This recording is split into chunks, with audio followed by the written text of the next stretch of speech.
ഇങ്ങനെ വേട്ടക്കാരായവർക്കൊപ്പം തങ്ങൾ ആർക്കെതിരെയാണോ മൊഴി കൊടുത്തിരിക്കുന്നത് അവർക്കൊപ്പം സർക്കാരിൻ്റെ പ്രതിനിധികൾ നിന്ന് ആഘോഷിക്കുന്നത് കാണുമ്പോൾ ഈ മൊഴി കൊടുത്ത സ്ത്രീകളുടെ മാനസിക നില എന്തായിരിക്കും? അത് അഡ്രസ്സ് ചെയ്യേണ്ട ബാധ്യത ഈ സർക്കാരിനില്ലേ? അവർക്ക് കോൺഫിഡൻസ് കുറയുകയല്ലേ ചെയ്യുക ധന്യ? ഇതാണ് ഞാൻ പറഞ്ഞത്. അതായത് 2018 നമ്മൾ ജീവിച്ചിരുന്നൊരു വേറെ സമയത്ത് തന്നെയാണല്ലേ. അന്ന് മീറ്റു മൂവ്മെന്റ് പീക്കാണ്.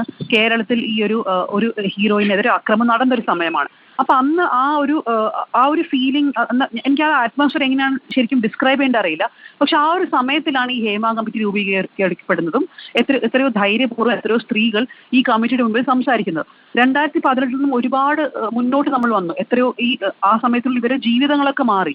അപ്പൊ ഈ കഴിഞ്ഞ 4-5 വർഷങ്ങളിൽ സർക്കാർ ഇവരോട് പറയാണ്, ഞങ്ങൾ ഈ മൊഴികൾ വായിച്ചു, നിങ്ങൾക്ക് ഇതിൽ എന്തെങ്കിലും ഒരു ലീഗൽ ആക്ഷൻ എടുക്കാൻ താല്പര്യമുണ്ടോ, അല്ലെങ്കിൽ പോലീസ് കേസ് എടുക്കാൻ താല്പര്യമുണ്ടോ എന്ന് സർക്കാർ ചോദിച്ചിരുന്നുവെങ്കിൽ ചിലപ്പോൾ 1-2 പേരെങ്കിലും ശരിയെന്ന് പറഞ്ഞിട്ടുണ്ടാവാം. ഇനി എല്ലാവരും തന്നെ പറ്റില്ല എന്ന് പറഞ്ഞുവെങ്കിൽ ഇന്ന് സർക്കാരിന് അത് പറയാമായിരുന്നല്ലോ. ഞങ്ങൾ എല്ലാവരോടും ചോദിച്ചു, അവരെല്ലാവരും കേസ് കൊടുക്കണ്ട എന്നോ അല്ലെങ്കിൽ പോലീസിനോട് പോകണ്ട എന്നോ പറഞ്ഞു എന്ന് സർക്കാരിന് പറയാം. പക്ഷെ ഇതൊന്നും തന്നെ സർക്കാർ ചെയ്യാൻ ശ്രമിച്ചിട്ടില്ല. ഒരു റിപ്പോർട്ട് കിട്ടി, അത് അതേപോലെ പൂട്ടി വെച്ചു എന്നല്ലാതെ ഒന്നും ചെയ്യാൻ ശ്രമിച്ചില്ല. അവിടെയാണ് എന്റെ പ്രശ്നം.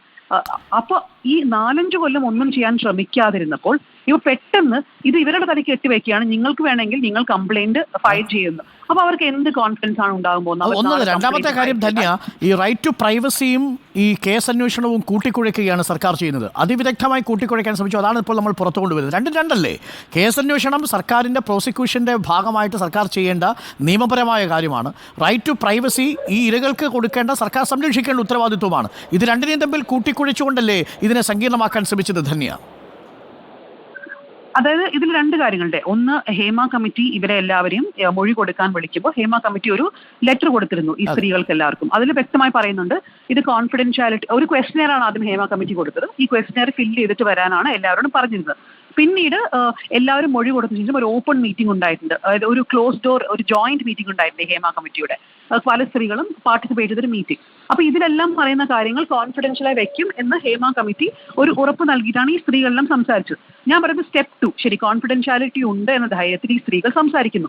ഈ റിപ്പോർട്ട് കിട്ടുന്ന ഗവൺമെന്റ് പിന്നീട് ചോദിക്കണം, ശരി, നിങ്ങളുടെ റൈറ്റ് ടു പ്രൈവസി ഞങ്ങൾ പ്രൊട്ടക്ട് ചെയ്യും, പക്ഷെ നിങ്ങളെ ഞങ്ങൾ പ്രൊട്ടക്ട് ചെയ്യുമെങ്കിൽ നിങ്ങൾക്ക് തയ്യാറുണ്ടോ ഒരു ലീഗൽ കേസിലേക്കോ അല്ലെങ്കിൽ ഒരു പോലീസ് കേസിലേക്കോ വരാൻ അവരോട് ചോദിക്കണമായിരുന്നു. ആ ചോദ്യം അവരോട് ചോദിച്ചിട്ടില്ല. പിന്നെ പെട്ടെന്ന് ഇത്രയും വർഷങ്ങൾക്ക് ശേഷം, അത് നമ്മൾ മനസ്സിലാക്കും, 2018 തന്നെ ഇതിൽ പലരും പറഞ്ഞ കേസുകൾ വർഷങ്ങൾ മുമ്പ് സംഭവിച്ച കാര്യങ്ങളാണ്. അതും നമ്മൾ 7 വർഷം മുന്നോട്ട് വരികയാണ്. അപ്പൊ ഇത് എത്രയോ വർഷങ്ങൾ മുമ്പ് സംഭവിച്ച കാര്യങ്ങളുണ്ട്, ആ സമയം സംഭവിച്ച കാര്യങ്ങളുണ്ട്. ആ സ്ത്രീകൾക്ക് ഭയം ഉണ്ടാവുമല്ലോ. അതായത് ഇത് പല വർഷങ്ങൾ മുമ്പ് സംഭവിച്ചാണ്, ഇത് ചിലപ്പോൾ അവര് ആരോടും പറയാത്ത കാര്യങ്ങളായിരിക്കാം. നാളെ കോടതിയിലോ അല്ലെങ്കിൽ പോലീസിനോടോ പോകുമ്പോൾ അവർക്ക് പ്രൂഫ് ഇല്ലായിരിക്കാം. ഇപ്പൊ പ്രിയ രമണി കേസ് നമ്മുടെ മുൻപിലുണ്ട്. പ്രിയ രമണിക്കെതിരെ MJ അക്ബർ ഡെഫമേഷൻ കേസ് കൊടുത്തപ്പോൾ പ്രിയ രമണിക്ക് കൃത്യമായി പ്രൂഫ് ഉണ്ടോ ഇല്ലയോ എന്നല്ല കോടതി മുമ്പിലുണ്ടായത്. പ്രിയ രമണിയെ പോലെ തന്നെ MJ അക്ബർ ഉപദ്രവിച്ച പല സ്ത്രീകളും അന്ന് കോടതിയുടെ മുമ്പിൽ പോയി.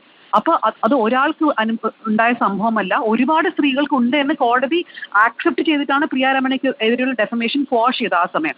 അപ്പോൾ അങ്ങനെ ഒരു സാഹചര്യം വരെ ഉണ്ടാവുമായിരുന്നു. അതായത് ഒരു സ്ത്രീ ഏതെങ്കിലും ഒരാളുടെ പേരെടുത്തിരുന്നുവെങ്കിൽ സർക്കാർ അവരെ പിന്തുണച്ചിരുന്നുവെങ്കിൽ ചിലപ്പോൾ വേറെ ആൾക്കാരും പുറത്ത് വന്നേക്കാമായിരുന്നു. ശരിയാണ് ധന്യ. ഇപ്പോൾ തന്നെ സോണിയ തിലകൻ നമുക്കൊപ്പം ചേരുന്നുണ്ട്. നേരത്തെ ഉഷ വന്നു.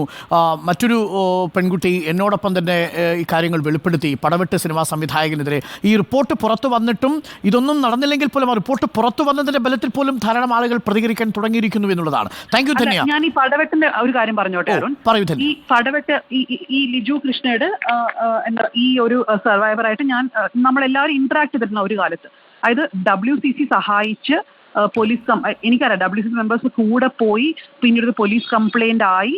എത്രയോ ബുദ്ധിമുട്ടിയാണ് ആ പോലീസ് കംപ്ലൈന്റ് ആയതും. ആ കുട്ടിക്ക് വളരെ മെന്റൽ ട്രോമ ഉണ്ടായിരുന്ന സമയത്ത് ആ കുട്ടി അത് ഓർമ്മിച്ചെടുത്ത് പിന്നീട് ആ കുട്ടി ഹോസ്പിറ്റലിൽ അഡ്മിറ്റ് ചെയ്യപ്പെട്ടൊരു കാലമൊക്കെ ഉണ്ടായിരുന്നു. അത് വളരെ ബുദ്ധിമുട്ട്. എന്നിട്ട് എന്താണ് സംഭവിച്ചത്?